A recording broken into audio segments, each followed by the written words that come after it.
Thank you, Natalie. It's a pleasure to be here. Introduction. Thank you to the Institute for the invitation. To Ramiz as well for that wonderful poster. To Salah and the committee for the invitation. It's nice to see you all here. Feels like a family affair.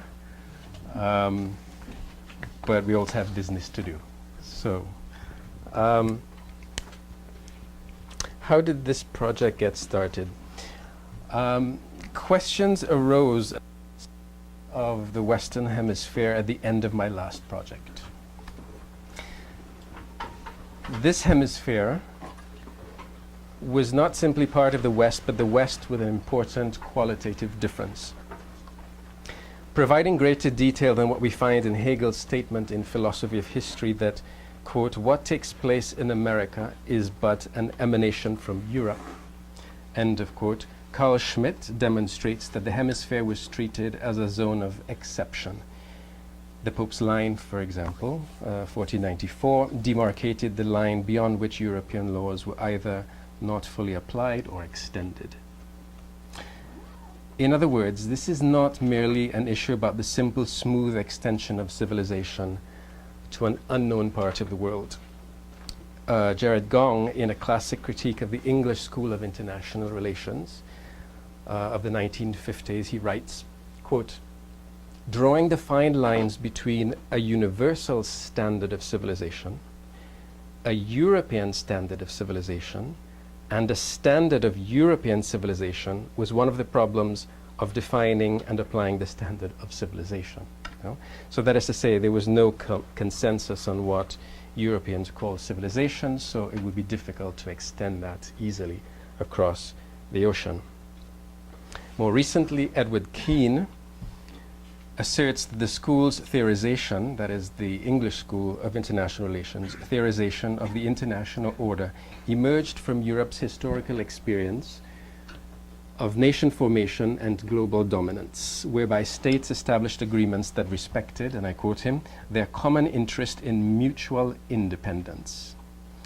End quote. The mutual toleration of territorial sovereignty lay at the heart of this modern view of the world order, and Keane's study goes beyond Gong's by introducing the practice of toleration into his description of an international order. I want to emphasize that idea, the mutual toleration of territorial sovereignty. The question I have is, was this extended, no, to the other side of the ocean?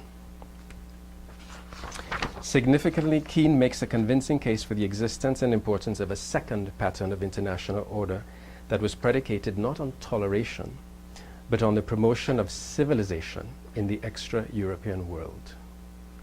Essentially, therefore, my project in part emerges as an inquiry into this difference in the treatment and conceptualization of the Western Hemisphere.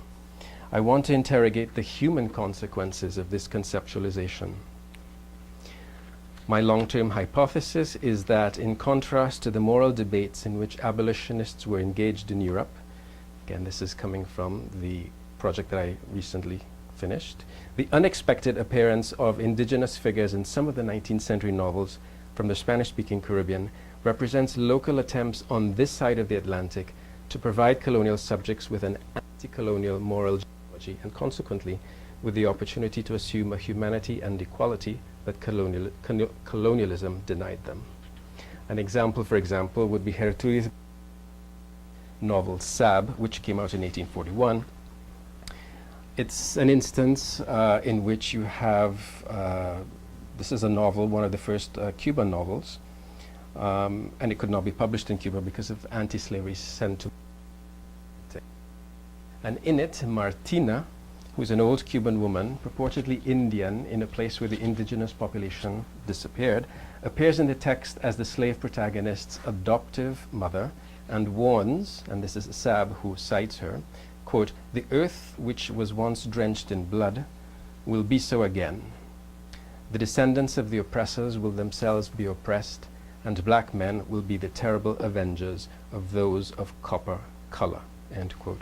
So there's something going on there in terms of the sudden the representation of the indigenous in these 19th century novels in places where the indigenous population has disappeared. in order to say something about the struggle for freedom, and what I would like to say here as well is just the treatment of this part of the hemisphere as something different. You know, there's a critique of that there. So my title suggests two broad areas of reflection. Just war theory, which sounds like an established body of theory, but I would like to ask, what is the theory in just war theory? Again, that would be a long-term question. At the heart of what such a theorization might be are the obvious issues of sovereignty and the conceptualization of the Western hemispheric space for the purposes of empire building. The second area would be what relationship would such a theory and its accompanying conceptualization of the hemispheric space have with the juridical and theological subject. I employ the word invention to underscore first how neither the scriptures nor intellectuals of any sort, theologians, judges, men of letters, could account for this new hemisphere and its peoples when they first realized that they had stumbled on a new continent, that is. And second, that such an account was urgently required in order to rationalize the extension of European sovereignty to the hemisphere. A broad question that also comes out of this that I don't work on here, but I could see some future work. Does the ideological debate about the construction of the indigenous subject constitute a defining moment of modernity? Let's turn to the theory in just war theory. One of the difficulties of speaking of just war theory is that the principles that ground the theory are ancient and have gone through various evolutions and manifestations over the centuries. In a seminal war in the West right up to the Vietnam War, Michael Walzer begins with analysis of the generals, Clomides and Theseus, and Majesty Milos.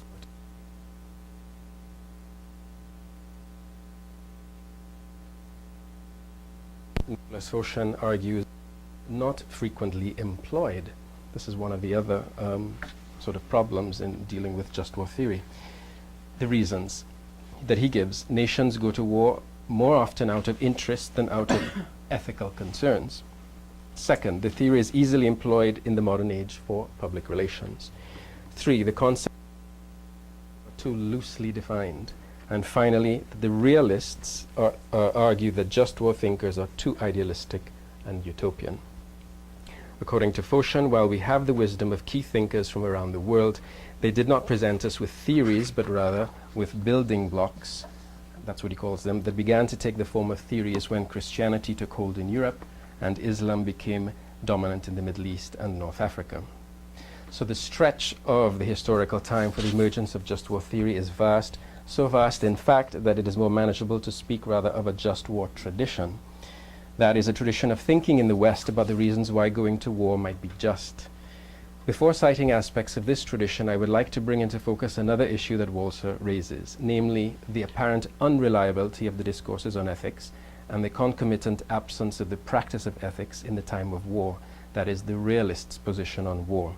And I'm quoting him here. This is Walzer. For as long as men and women have talked about war, they have talked about it in terms of right and wrong.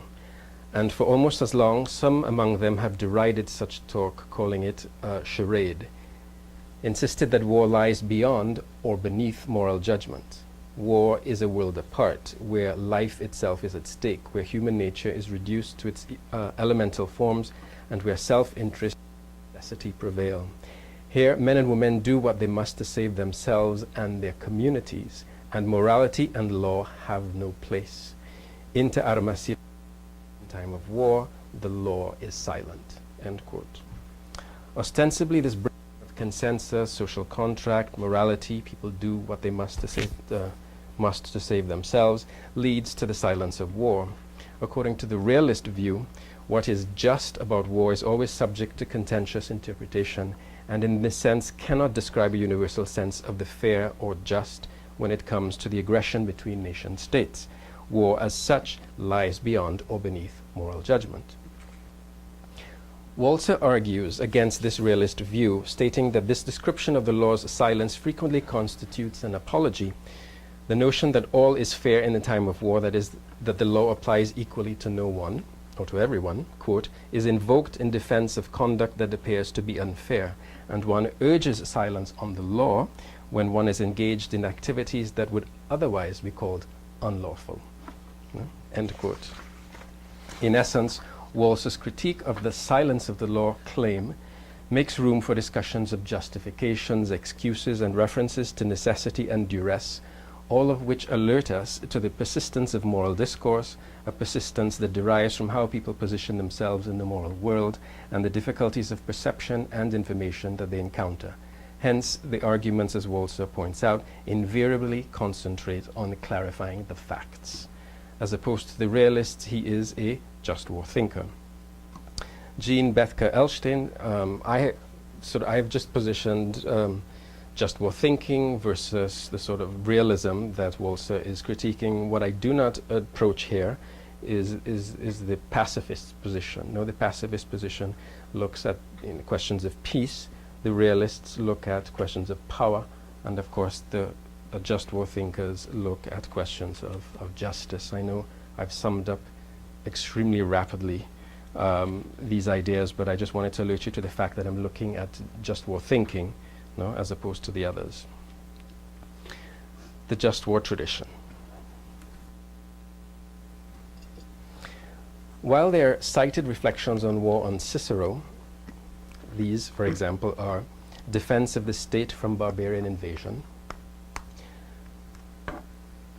defend the safety or honor of the state, gain revenge for wrongs, defend the safety of honor of one's allies, wage war on the insistence of the gods. In St. Ambrose, 4th century AD, we have also defend the state from barbarian invasion, protect those who are unable to protect themselves, and obey a divine command to go to war. St. Augustine, or Augustine of Hippo, also 4th century AD, 4th to 5th century AD, he's the one that I will be sort of focusing more on in terms of this tradition, is recognized as the principal authority on just war before 1492. To the list above, add his idea that to gain return of something wrongfully taken would be one of the reasons you would also go to war. No? From Augustine, this is one of his definitions of just wars. Quote, as a rule, just wars are defined against whom one is waging a war has neglected to punish a wrong committed by its citizens or to return something that was wrongfully taken. These would be some of the reasons in which someone would go to war. When he's also thinking of gaining back something that's been taken, he's also thinking that in terms of a response to injuries, no, not simply sort of physical objects. So that his definition contemplates material and moral compensation. One of Augustine's most famous statements on war is this one, quote, the real evils in war are love of violence, revengeful cruelty, fierce and implacable enmity, wild resistance, and the lust of power and such. And it is generally to punish these things when force is required to inflict punishment that in obedience to God or some lawful authority, good men undertake wars, when they find themselves in such a position as regards the conduct of human affairs that right conduct requires them to act in this. Quote. All these references to love of violence, revengeful cruelty, and so on.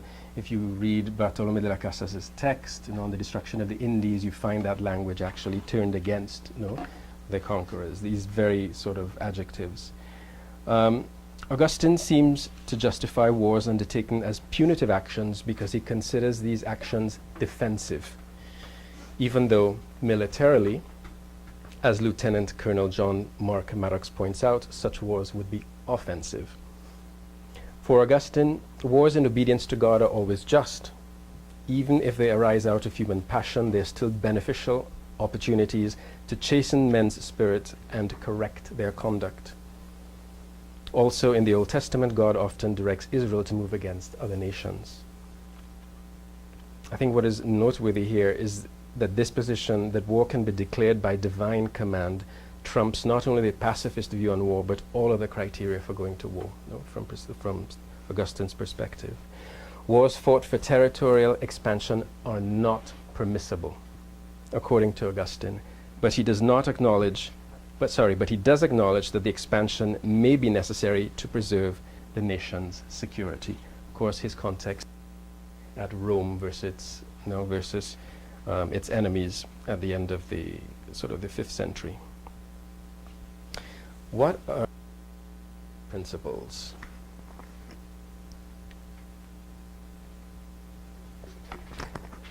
First, just cause, that is traditionally the defense of the innocent against attack, recovery of persons or property taken, the punishment of evil. Second, comparative justice. This is the one I'm most interested in. While war is an ethical possibility, there is a strong presumption against going to war. In addition to having just cause, the claims of the aggrieved part must be so great as to override the presumption against war. Third, right intention. Both an outward and inward disposition, a motivation, must be just.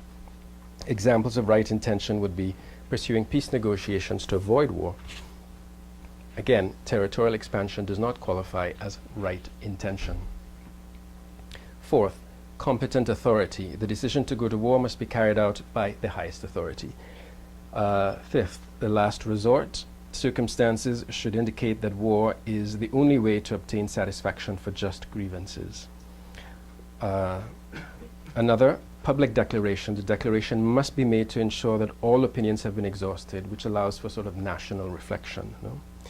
Another is reasonable probability of success. You're not going to go to war unless you think that you can succeed, because other than that it would be unethical, would be morally unjustifiable to go to war knowing that you're not going to win. Proportionality.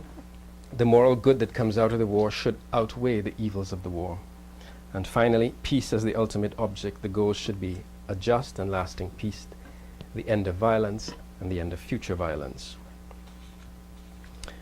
I have a section here that I call concept. Well, it's just basically one word, just war theorization.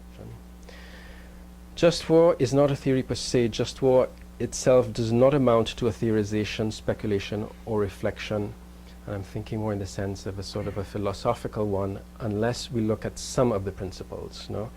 Rather, the term designates a body of thinking about past events that can serve, as Walzer argues, theory.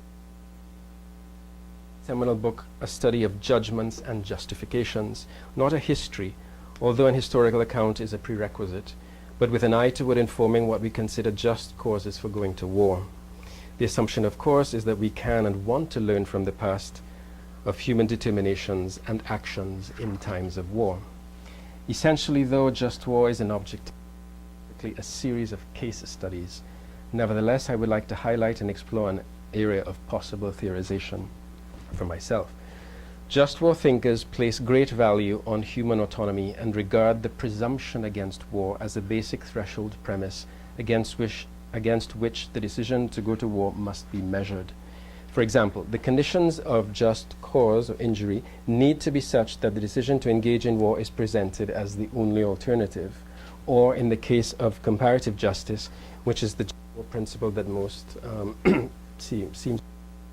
Both sides in a conflict, that is, both enjoy autonomy, can lay claim to just cause, so that some determination must be made about whose cause I think that Augustine says juster, or at least that's what Mattox translates that as juster, but for just cause. The principles of right intention and the also constitute direct responses to the presumption against war premise. Just cause simply states that engaging in a war is an ethical option. War can be perceived as an instrument of justice, for example, and just war serves as a precondition for the principle of comparative justice, in that two adversaries claim that their respective cause is just. Augustine is often read as asserting that war can be just only on one side. The typical example is Rome's just cause when it defends itself against barbarians. However, As Mattox astutely shows in a quote from Augustine's City of God, a comparative perspective can be assumed. The Bishop of Hippo writes, quote, "Now, when the victory goes to those who were fighting for the juster cause, can anyone doubt that the victory is a matter for rejoicing and the resulting peace is something to be desired?" End quote. To speak of a just cause on each side of a conflict rather than on one side only introduces a certain realistic relativism whereby it would be possible to hold that one side is relatively just and the other side is relatively unjust. The suggestion above that one cause is more just than the other corroborates this comparison. More importantly, Mattox asserts Augustine would not posit absolute justice as humanly attainable. Because the assumption is that the more just cause is determinable by law, divine or man-made, or those in possession of moral authority, comparative justice produces an impasse in which, Frederick Russell notes, the acceptance that there are just causes on both sides may be imagined and defended morally, but this position from a juridical standpoint is inoperable. Comparative justice, therefore, provides an opportunity for reflecting on and determining the relations between autonomous opponents before and during the engagement in war. Its most rudimentary comparative justice in the just war tradition can be theorized as a realm of political relations, a realm of collective human relations in crisis, in which a moral position, a just cause, for example, can be compromised by the very juridical expediency that is meant to establish it. Let me just say here that a defining feat of Europe's first experiments with overseas empire building, that a defining feature of this early colonial experience is the distance between the assumption of a moral stance, the Indian is human and therefore you cannot occupy his land, and the empire's ability to enforce this stance through legal means. That distance is the ocean itself, and the lines of demarcation that rendered the Western Hemisphere beyond the reach of the laws that Europeans legislated for themselves. I have an interlude here. It says,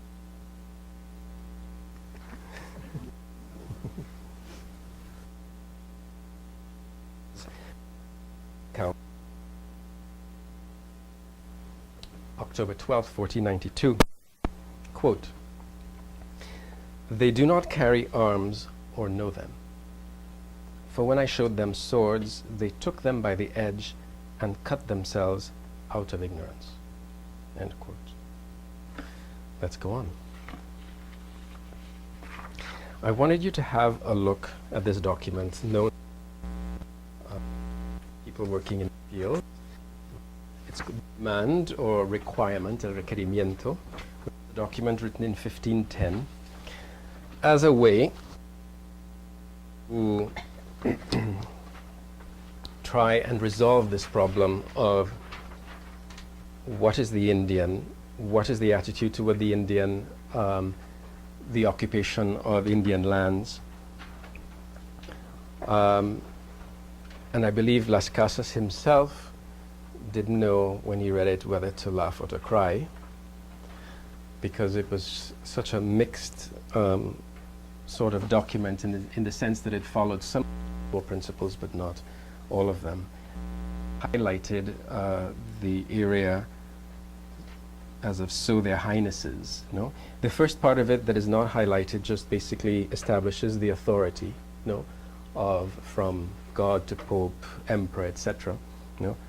But this other part here is interesting.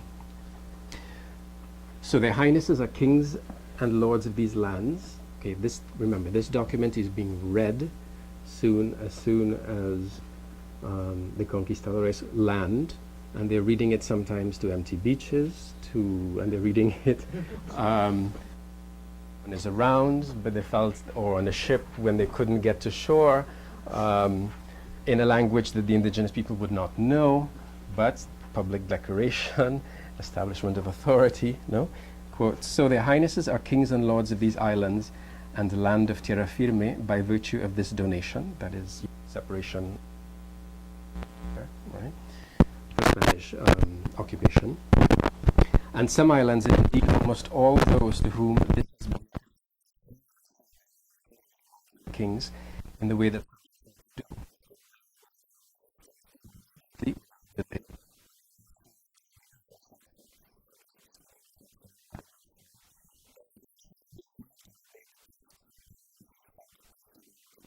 our holy faith.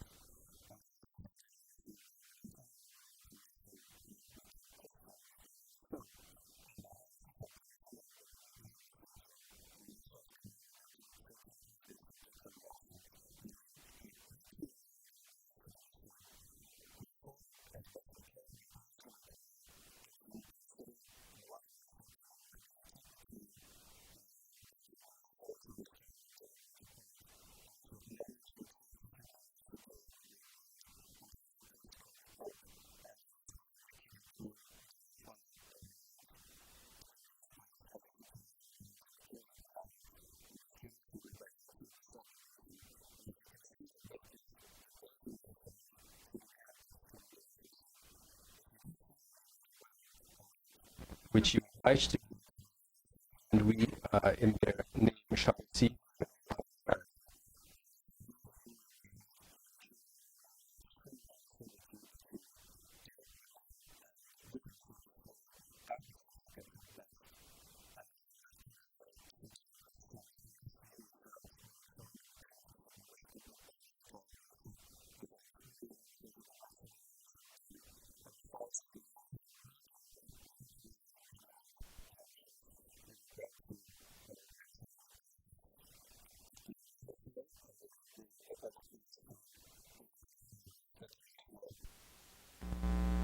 Guess what?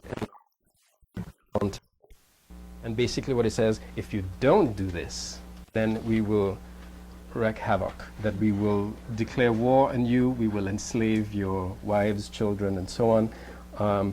And interestingly, the fault is yours. No? So let's try and remember that about the fault being the duration of war that comes out of this demand. The document, as I said, was read by the conquistadors on arrival. It was a document that declared sovereignty over the new lands and war against the Indians should they refuse to submit to the crown, yet it had been meant as an attempt to sort out the problem of Spanish legitimacy in the New World. The text begins by establishing the line of competent authority, which is a requirement for the public declaration of war. Peace as the final objective is an assumption here, and stretching the argument, we could that the war declared was done as a final resort. The requerimiento, nevertheless, could not claim right intention, since territorial expansion was the goal, and neither just cause nor comparative justice could have been claimed in the very first years of the claims of sovereignty. As we will see, just cause and comparative justice could later on, very early on, be claimed, because by that time there would have been converts, that would have allowed, let's say, the conquistadors to intervene on their behalf. Okay, the second area of in this project is what relationship would just war theory have with the invention of the American indigenous subject. The determination of whether or not the war against the Indians was just had important consequences for the constitution of a supranational sovereign power, the Spanish Empire. As Schmidt reminds us, the New World emerged not as a new enemy, but as free space for European occupation. Yet the declaration of a just war against the Indians also conceived of them in a particular way. In other words, what would the Indian need to be in order to make their lands appropriable? How could their occupation be justified? The answer to these questions were not straightforward, but rather were patched together over a period of some 50 years. Deciding what the Indian was challenged the known categories for differentiating humans, not along racial lines, but along religious lines. Even though theologians in the 16th century Europe considered non-Christians human, the international laws of the Respublica Cristiana, with its distinction between the various types of enemies and wars, distinguished among humans and their status. From the standpoint of international law, Francisco de Vitoria, perhaps the most cited theologian on the subject of just war against the Indian, treated Christians and non-Christians in equal terms. He's writing in the 1530s. It was commonly accepted in the 16th century that barbarian princes held authority in barbarian lands, and that native inhabitants were the owners of their own soil. Thus, according to the understanding at the time, no Christian had the right to appropriate the land of non-Christian princes and peoples. The right to appropriate land emerged indirectly in the way of arguments that favored just war. Vittoria has often been championed as a sort of modern pragmatist, the father of international relations, which is also sort of anachronistic because the field wasn't even, didn't exist as such then. But his position on just war was more complex. It is true that discovery, according to him, did not constitute a legitimate title of acquisition, as far as he was concerned, and he considered the lines that separated justice and injustice, that is, the territories of exception, as sinful. He also says nothing about the rights of a civilized people to rule over half-civilized or uncivilized people. Nevertheless, Vittoria did not claim outright that the conquista was unjust, even though he was a theologian, not a jurist, who looked at specific claims to legal titles of the new lands, including the right of the Pope and the Emperor to the earth that they were claiming, and he said no. His view of the conquista was mostly positive. How could this be? Well, through general and hypothetical arguments. Some of these hypothetical arguments could go like this. If barbarians opposed the right of free passage for evangelizing, the creation of missions, and free commerce, they would be violating existing rights of the Spanish according to jus gentium, a system of equity in cases between foreigners and usually Roman citizens. That is, any rule of law must be valid. Second, if the peaceful requests of the Spaniards led nowhere, then there were grounds for a just war.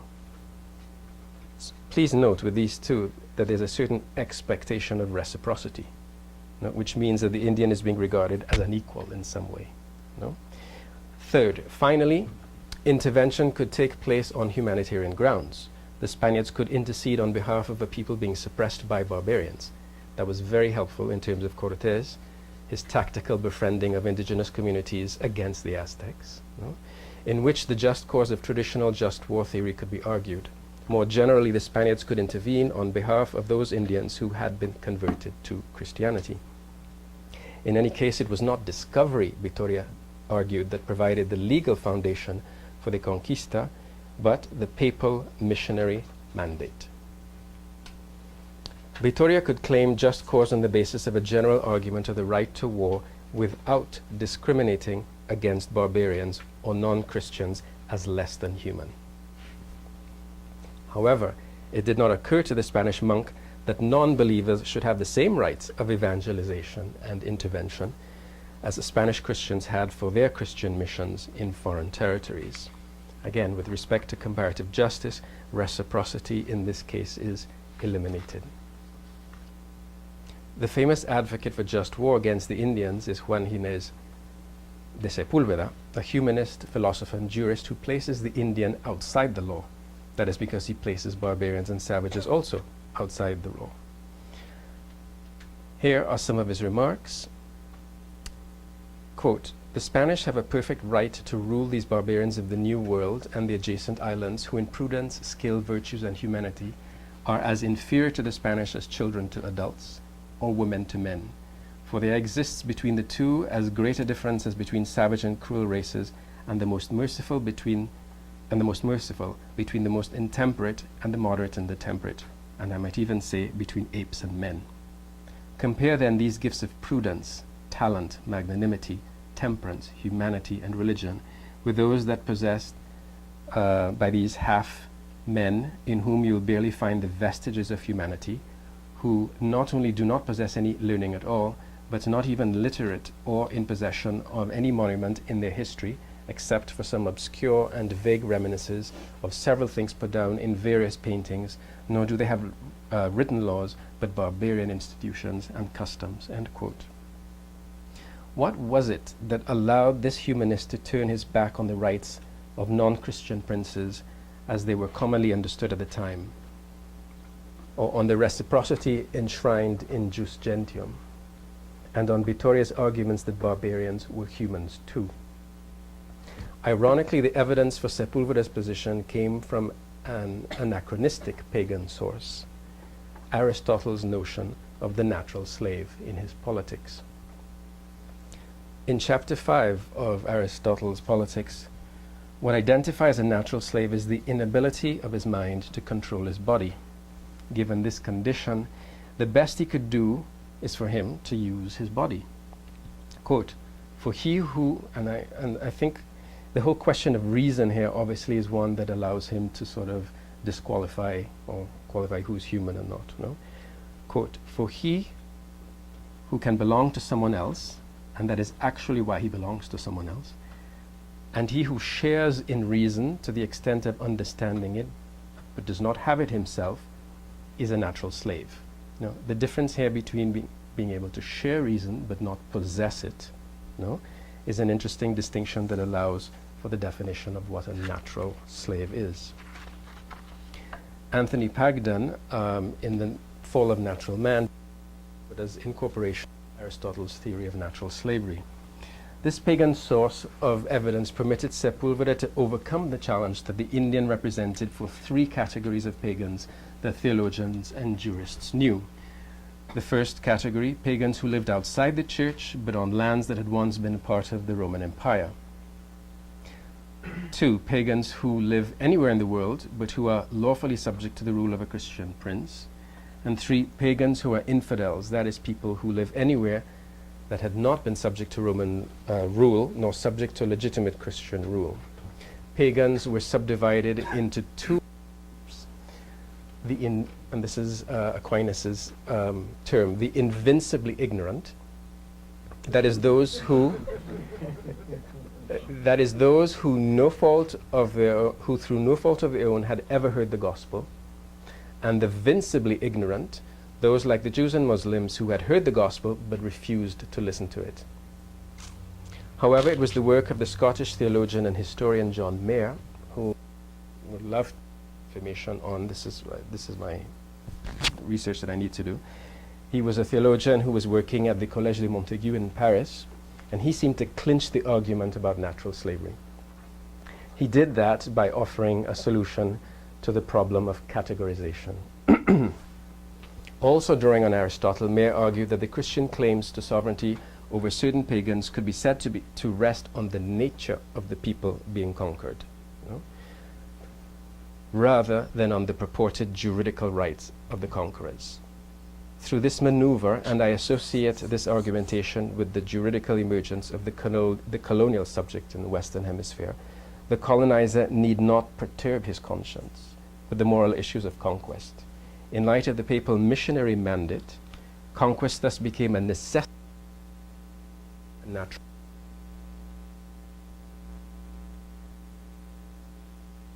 In the ways.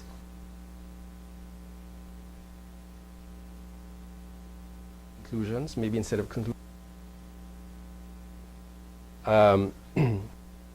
The notion of comparative justice, the recognition that both adversaries in a conflict could claim just cause, presupposes the autonomy of the opposing actors, as well as the potential that this mutual recognition gives them for equal treatment and respect.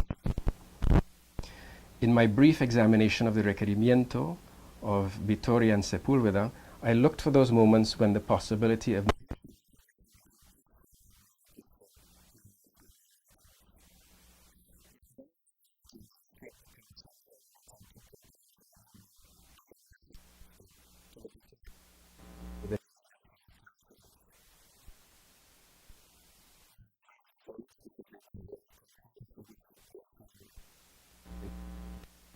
in which Bartolome de las Casas and Sepúlveda were pitted against each other in order to find a solution to issues of just war and occupation is familiar. Las Casas, the famous defender of the Indian rights, and Sepúlveda, the advocate of just war. But even Sepúlveda's straightforward argument that there was just cause to declare war against the Indians presents a contradictory image of them. According to him, the Indians, quote, waged continual and ferocious war upon one another with such fierceness that they did not consider victory at all worthwhile unless they satisfied their monstrous hunger with the flesh of their perfect enemies, end quote. However, He immediately follows this statement with the following, quote, "These Indians were otherwise so cowardly and timid that they could barely endure the presence of our soldiers, and many times thousands upon thousands of them scattered in flight like women before Spaniards so few that they did not even number 100, end quote. Las Casas, like Vitoria, never doubted the papal missionary mandate and did not recognize the possibility of reciprocity when it came to evangelization. But even railings against the encomienda system and the military decimation of communities, the Dominican priest never thought that they should all return to Europe. Despite the challenges that defining the Indian involved juridically, Vitoria's writings provide us with some of the best opportunities for analyzing the failure of reciprocity in comparative justice. On the one hand, he claimed that no Christian had the right to appropriate the lands of non-Christian princes. He did not accept that civilized peoples should rule over half or uncivilized ones. And finally, discovery did not constitute a legitimate title of land acquisition. On the other hand, the reason that he gave for just war demanded that the Indian should be sufficiently autonomous and powerful so that as to grant Christians jus gentium, no? That is free passage. This wavering about what the Indian was became a question of what the Indian needed to be for the sake of an emerging empire's sovereignty. This is not new when it comes to the representation of indigenous subjects even today. Yet there is something singular about this initial juridical construction of the native subject in the Western Hemisphere that speaks to subsequent experiences of colonialism. Namely, the shift from employing comparative justice in order to engage in discussions about human political relations, reciprocity, ethical responsibilities, the determination of the juster cause, in favor of arguments for defining the nature of the colonial subject. Thank you. I welcome your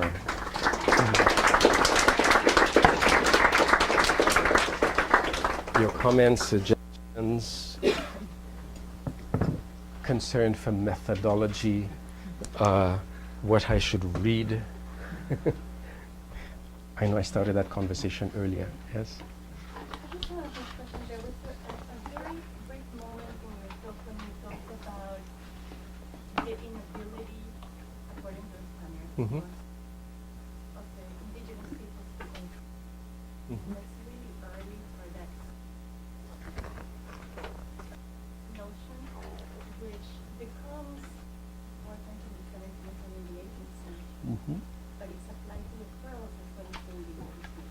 So I was wondering if you found, if you could develop that a little bit more at the moment. Yeah. And what did that mean in the 16th century? What kinds of, uncontrollable behavior besides cannibalism are there others? Now that reference is, sorry? Yeah. Yeah, that reference is, the reference is really to the uses of Aristotle that are brought into that period.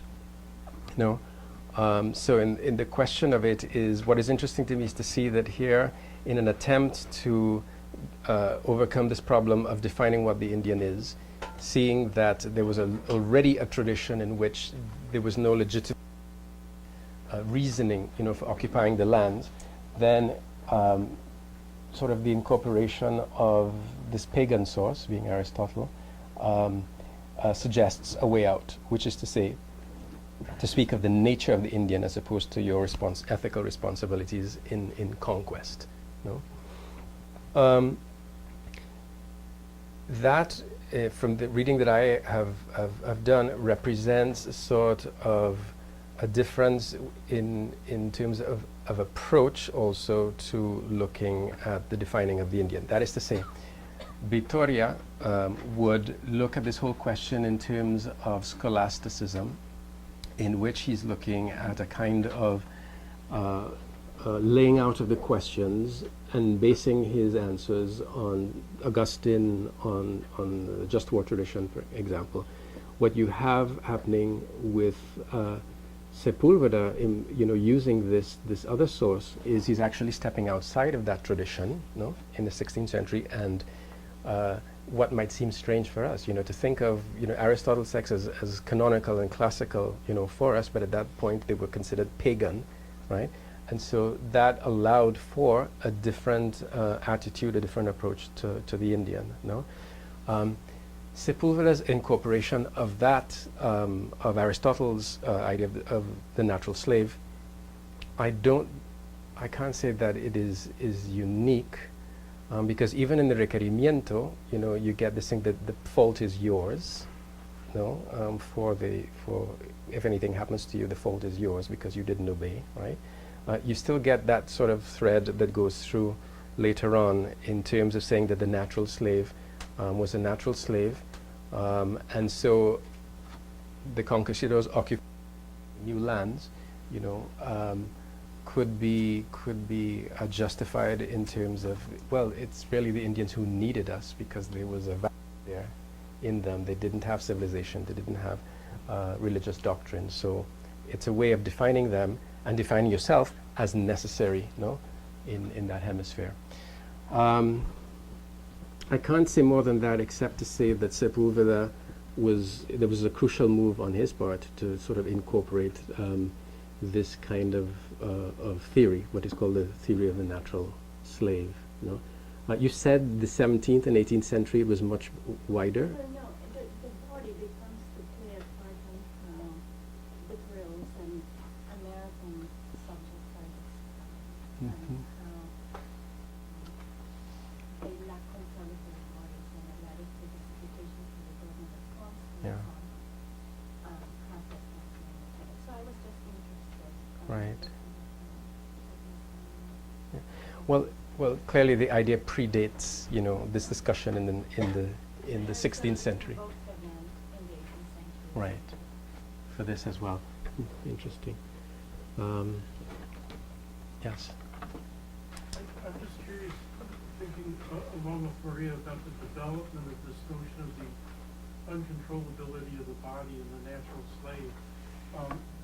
Do you know if the notion of perpetomania, the irresistible urge to run away from servitude, was part of that thinking at that time, or was, Maria, later, if that was, I know it obtained, they say, in 19th century United States slave culture. Right. Slave holding culture. Right.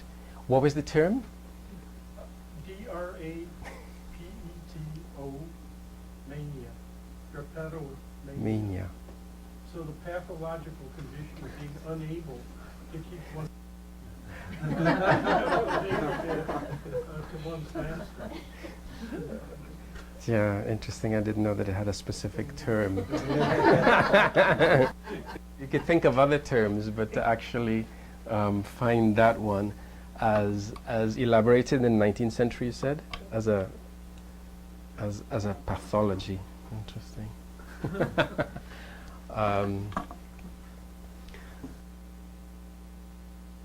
Sort of bring those two together, or is that what you're thinking? That is to say, the discussion of the necessity of the mind over the body. Are you saying responsibility too? It's your fault. right? On the other hand, it's an irresistible pathology for which you can't be held responsible. Yeah. So that kind of. So you have no way out. Yeah. Interesting. Yeah. I'm curious about why they needed to go to any kind of war theory. Later in the 18th and 19th century, that's really not much of a concept. It's always improvement, or the lands are not being exploited, and therefore that's in and of itself a justification. Right. Right. And so I'm curious about the war part, because it's not right. First of all, it's really far away. And Yeah. so, in your sense, why is it conceived in terms of a war?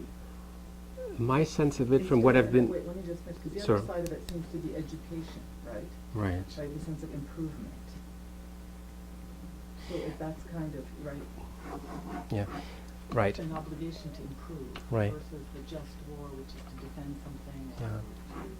Right.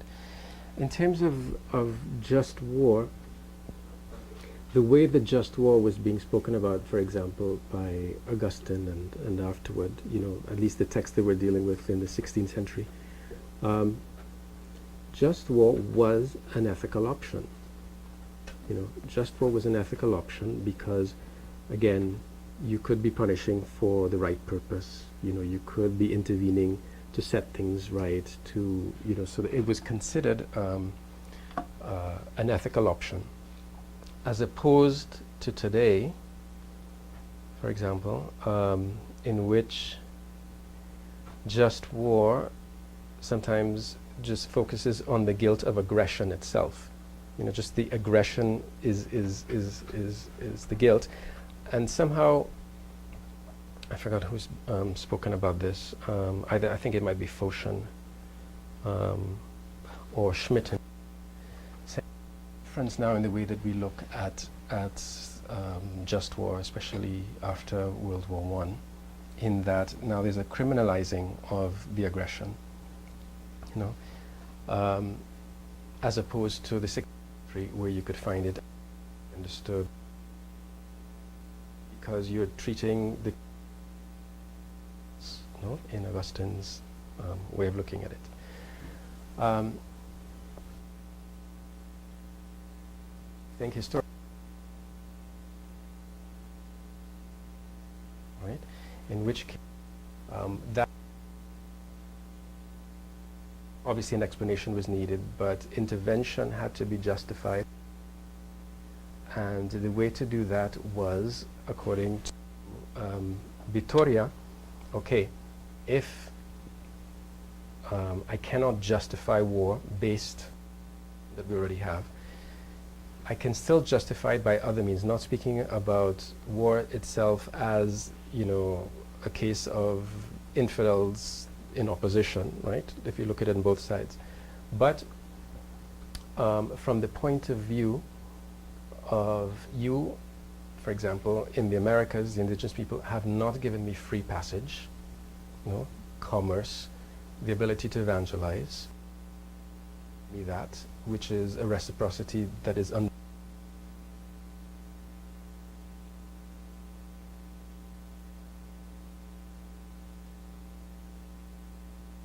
just sleight of hand about the question anymore of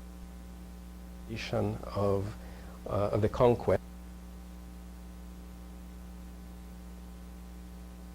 Now as an autonomous, other, have not given me rite of passage. And that is enough for me to declare war. That was already understood as common practice. If you do not give passage, for commerce, evangelization, etc., then I can declare war on you.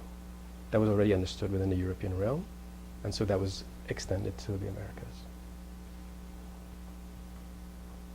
Yes? Mm-hmm. When you were talking about reciprocity and like the principle of evangelization, how it didn't really work both ways. Right. It seemed like it was a different kind of philosophy because it didn't have really an objective, like, moral standard or like Platonian form. It seemed like it was something different than what people would normally create. Do you think it, I guess my question would be, do you think it was created after the fact? Was it created by people who felt guilty and wanted to improve the state of affairs, or by people who wanted to legitimate what wanted to keep the process going? Right. Now, you're speaking about sort of the reciprocity, the concept of reciprocity, Right, yeah. That the principles would apply to the barbarians, but not to us. Right. This is specifically the case in terms of evangelization. That was the example that I found, that even though we might look at Las Casas and Las Casas as defender of the Indians, Vittoria as also a very sort of having rationalized, his positions very well. In both cases, they were not ever thinking of, the ability of, let's say, the Aztecs to evangelize, in Europe. No, that was not, so it was always considered from the other. There's the mutuality, again, of the free passage, that the Aztecs should be able to come to Europe and evangelize, right? That was the one example that I found that it was, was clearly, hypocritical. What was it created, do you think, out of moral considerations or practical? What I was getting at. Right. what was conceived as that? Again, reciprocity. This was something that predates this whole discussion. I mean, the whole. Yeah. I was the just war theory of it as were they trying to like legitimate what was already going on? Were they trying to improve it? Mm-hmm. Not improve, legitimate, because they had to find a reason, they had to come up with a reason for already being there. They had to come up with a reason for already being there. And as time passed, what allowed them to do that was the more converts they had, they can always claim that these converts are suffering under the Aztecs or under the Incas, which means that according to traditional just war theory, you can intervene because you want to protect this community of new believers from their oppressors, because that from Cicero onwards was a possibility of intervention because you're going in to protect an ally. So of course, those who are converted into Christians would be those allies. I didn't answer your question about education. We're resolving the issue of the war. Because as long as you begin to say that the nature of the Indian is not quite human, natural slave, and so on, you're leaving a space for yourself ideologically to occupy the new lands because you are coming in as the instructor.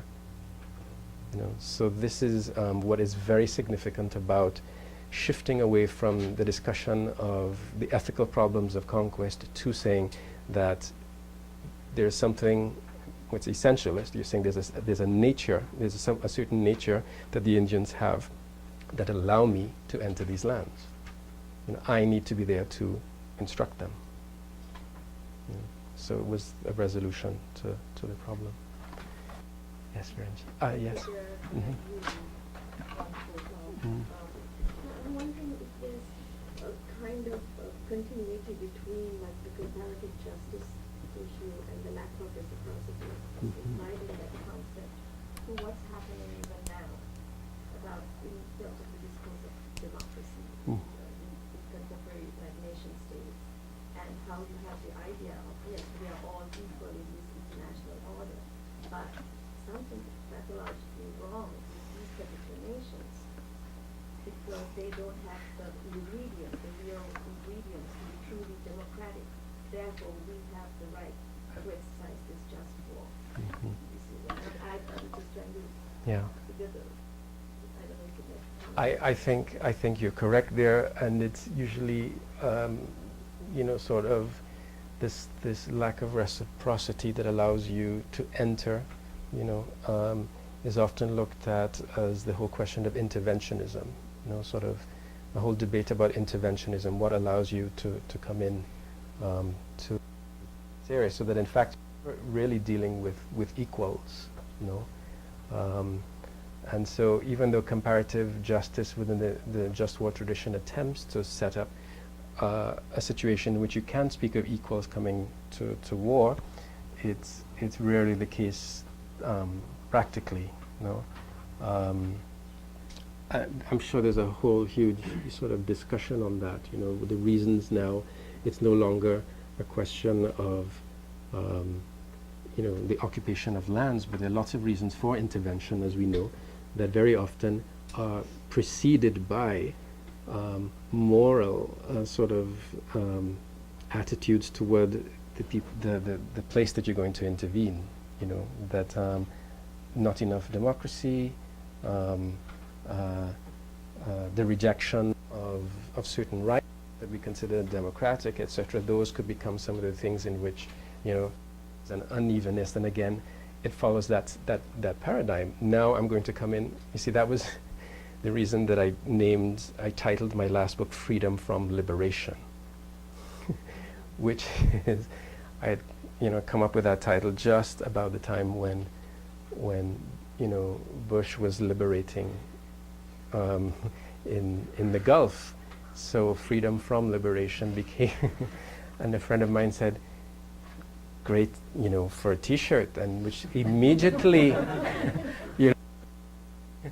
all horrified me. He said, like, I just better, put it down somewhere, that I didn't take it off a T-shirt, So, but the idea is that, sometimes, I'm not always saying that, the reasons to liberate someone else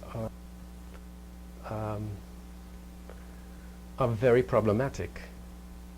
It assumes that the others don't have sufficient consciousness to liberate themselves, but then you can come in and do this. That is much more, a situation you can find in the modern era. But there are lots of examples of the reasons for intervention that would show that comparative justice is sort of ideally, let's not forget that the just war tradition is also criticized for the fact that it may be considered utopian, idealistic, etc. In its sort of constitution of two opponents as autonomous or equally autonomous, for example. But I guess the cases show that that's not the case. That it's not true. Thank you.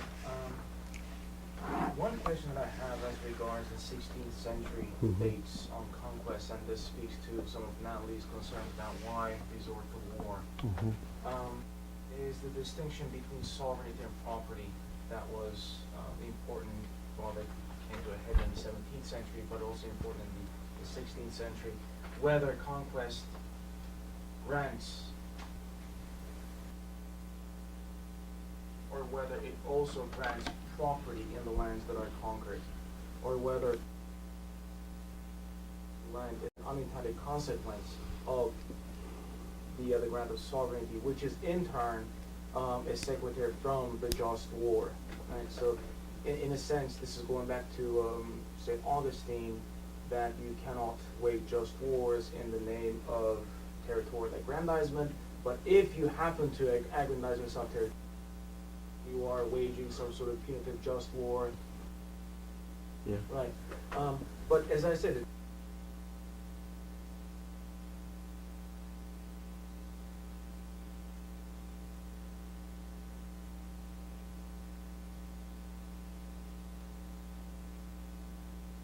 they have property, and so on and so forth. And in the 17th century, of course, as I said, this came to a head, and the British tradition challenging that sovereignty grants or conquest grants property and so on and so forth. Yeah. And likewise, this is the same issue with the slavery that you touched upon. On the one hand, we have Aristotle's theory of natural slavery, then we have natural slavery, and then we have slavery under the natural law, that waging an unjust war, if you are vanquished, then you are at the mercy of the just conquerors or the victors, and your execution is delayed, and hence you can be rightfully enslaved. Not that doesn't mean that you are naturally slave, Right. But that means that you can be enslaved justly under the precepts of the natural law that sanction a notion of just war. Right? So these shifting juridical and moral grounds, become, both in land and in humans, the idea of property and sovereignty. Over land and people, what gives you sovereignty over land or people, and how these interact. So that is Right. In as you mentioned, in the 16th century, it's debates. If you look at Vittoria, Vittoria would be saying that the lands do not belong to the to the colonizers, conquistadors. They do not belong. And he establishes that very, very adamantly. Nor do the Pope or the Emperor have that ability to possess these lands. So he's very clear about that.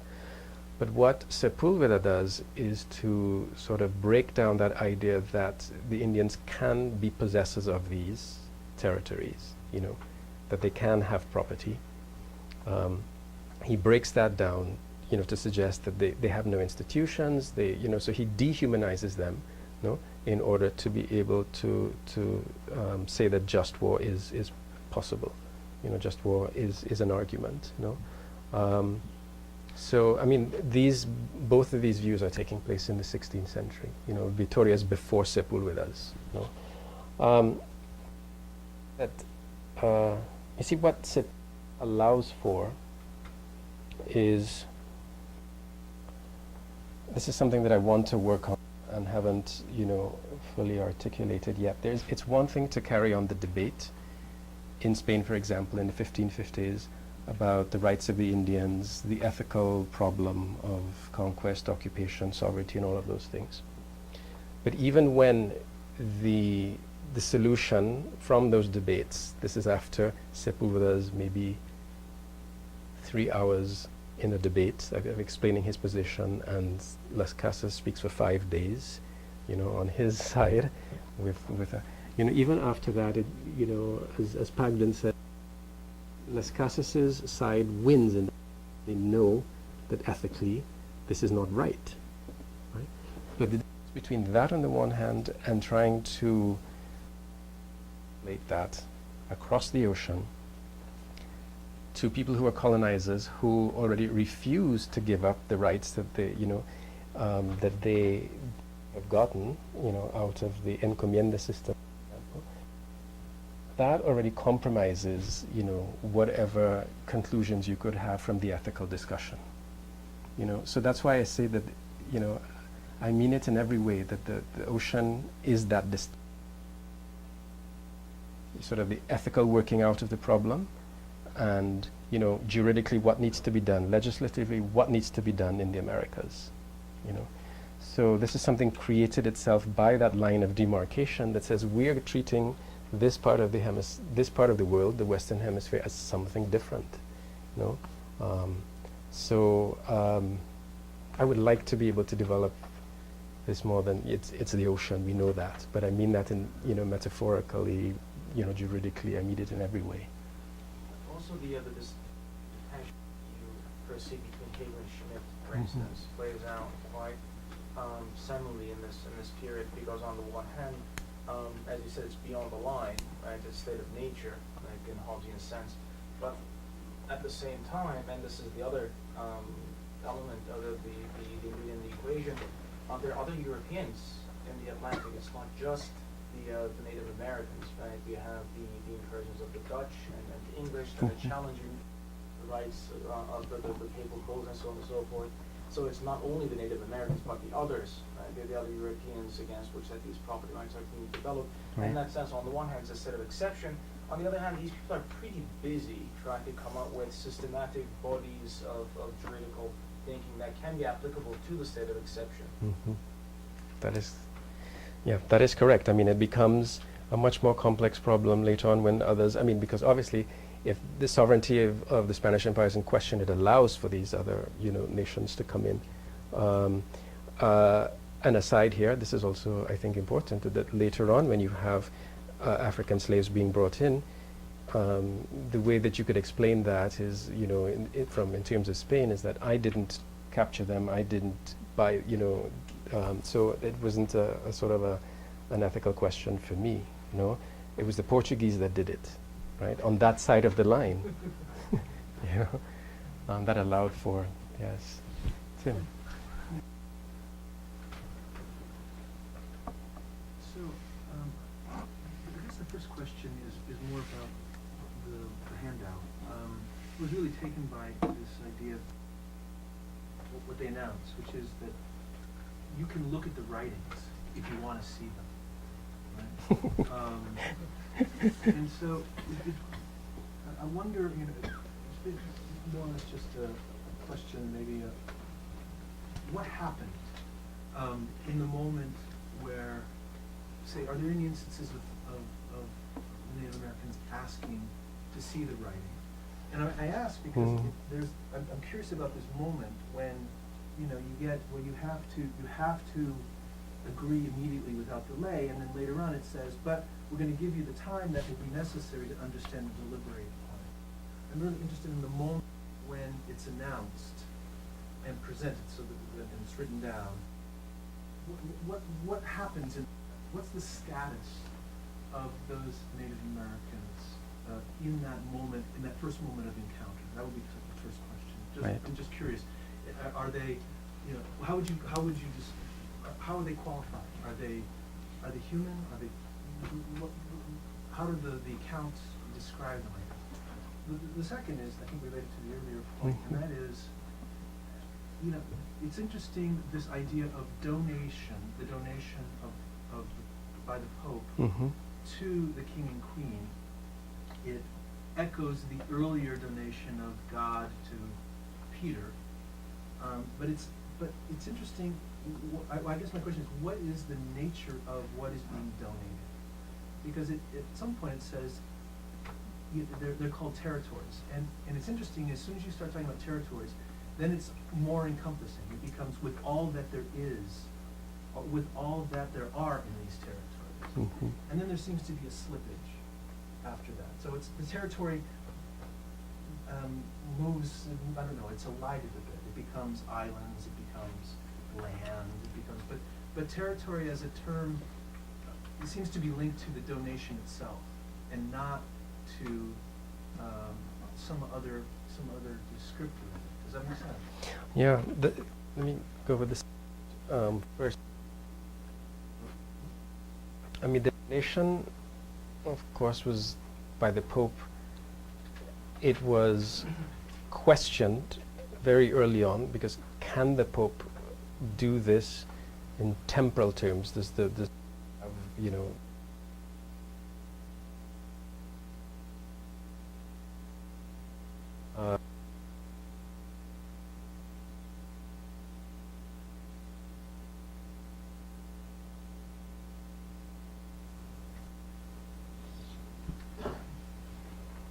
It's a division of power, no? It's concretely, it's the representation, or maybe something new for the Pope, in fact, in being able to divide, to conceive of a global order, no, in which there is a division of powers, you know, not only sort of temporarily, but also in terms of the Portuguese and the Spanish, no? So that very often these lines of demarcation are looked upon as sort of the first attempts at the creation of an international world order. No? The territories are just something that remain in question in this first part of at least into the 16th century. The potential is that, of course, that the property there, also the people there, could belong to the king and queen, that they are subjects of the crown and not barbarians, you know, and that, of course, even was, you know, she had that doubt from the very beginning. She says, do not treat them as slaves, return them to their lands, because I think if these are my vassals, you can't treat them like this. You know, she's the one that Ferdinand followed up on, and, you know, subsequent juntas were trying to decide about this issue. You know? Sorry, Yeah. there is this, I don't know, I think it's a false etymology of territory coming from terrore, Right. as being a space where terror can be practiced. So, it seems to me, I guess what I'm headed is that maybe there's something implicit that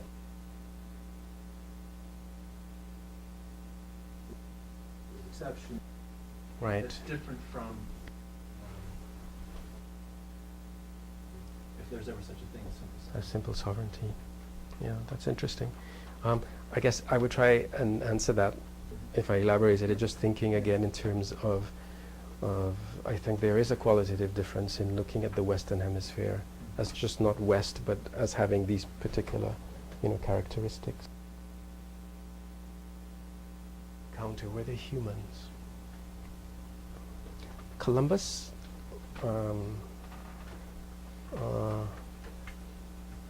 assumes that they are, but they are idealized on the one hand, because one, they could gives the impression to the king and queen that this is a return to the Garden of Eden.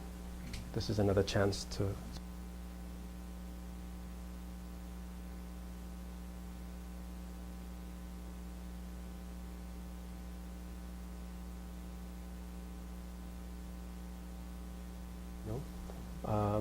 And so it was very interesting to me, that episode where he says that the Indian, sort of reached out for a sword not knowing what it was and cut himself. So he reported that, and it must have been emblematic in some way, because it positions the Indian already as not in a situation of, autonomy again, sort of equals, but somebody who doesn't have and himself, perhaps, The first voyage, there was a description as well of Indians. So that receives very sort of right, October 12th. So give mixed message. They look like from the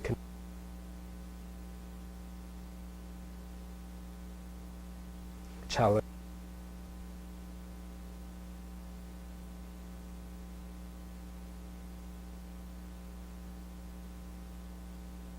Debates, juridically deciding what, so, yeah. One more question. Yes, Thanks. Your talk made me think about a problem I had with another author's book, Patricia Seed's Ceremonies of Possession. It was about comparative national colonial traditions and how they demarcated sovereign territory in the New World. And it was very there's an interesting structuralist argument where she was looking at that, the importance of that decade in the infill and colonial adventure, but also how British viewed working or tending to the land as something that building fences and to be as something that demarcated space, and Portuguese and nothing. And she goes through French and Dutch traditions, and it made me think of the way in which the legalistic dimensions of just war theory would require tying ethnogenesis, the thinking about different communities, to something like also the toponymical transformations, as different landscapes and different resources are used or abused according to different ways in which, or according to different ways in which just war principles operate. And I was thinking about your work might really sort of engage. Analysis. Yeah. So her analysis, if I can just say that very briefly, is looking at linking the sort of ethnogenesis with topography in linking different national. Her work analyzed the way different ceremonies of possession demarcated landscape and possessions. Mm-hmm.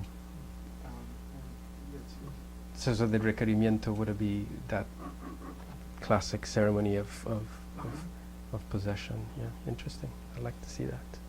Yeah. Thank you. So maybe this stands to the more informal discussion later. Yeah. Thank you. Thank you, everybody.